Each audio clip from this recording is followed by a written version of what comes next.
जिथे मैलोन मैल कोणी नाही, तिथे वेदनेचा आवाज ऐकणार कोण? दंतेवाडा येथील समर्पित दाम्पत्य डॉक्टर रामचंद्र गोडबोले आणि श्रीमती सुनीता गोडबोले, पद्मश्री 2026. जंगल दिसायला जितकं सुंदर आहे, तिथलं जीवन तितकंच खडतर आहे. लांब ओसाड रस्ते, रुग्णालये नाहीत, डॉक्टर नाहीत, कुपोषण, अज्ञान, गैरसोय. आदिवासी जीवनात प्रत्येक क्षणी अनिश्चितता आहे. अशा परिस्थितीत महाराष्ट्रातून दोघे जण एकच संकल्प घेऊन आले. तन मन धन आणि वचनाने आदिवासींचे कल्याण आणि आरोग्य सेवेसाठी समर्पित राहू.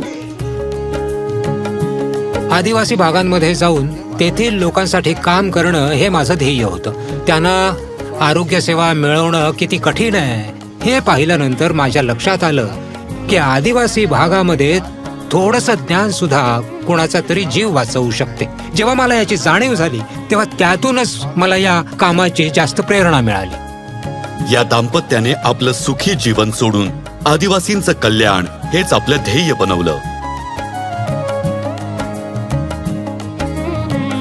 ते आपल्या सोबत केवळ औषधेच नव्हे, तर घेऊन आले आपलेपणा, विश्वास आणि आशा. मानवता हाच मुख्य धर्म आहे. तुम्हाला काम करायचं असेल, सेवा करायची असेल तर हृदयात माणुसकीची भावना असली पाहिजे. आपल्या वनवासी आदिवासी समाजात जे दुर्बळ आहेत त्यांना मदत करणं हे आपलं कर्तव्यच आहे. गेल्या कित्येक दशकांपासून त्यांनी हजारो आदिवासी आणि त्यांच्या कुटुंबियांना मोफत वैद्यकीय उपचार पुरवले.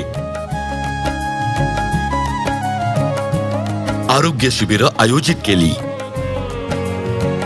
त्यांनी कुपोषणाचं रूपांतर पोषणात केलं.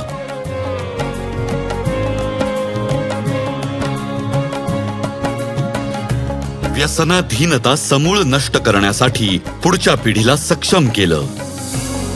मैं गुटखा, तंबाकू, शराब इनका सेवन कभी नहीं करूंगा.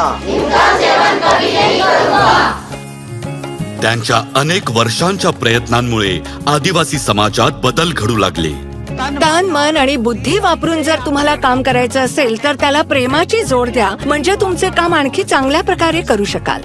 आणि ते रोज सकाळी याच दृढ निश्चयाने कामाला लागतात.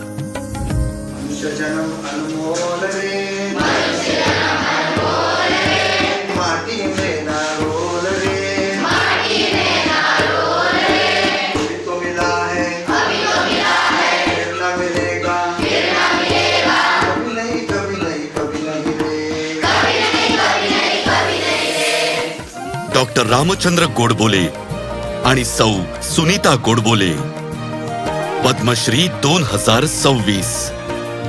कोटी कोटी नमन.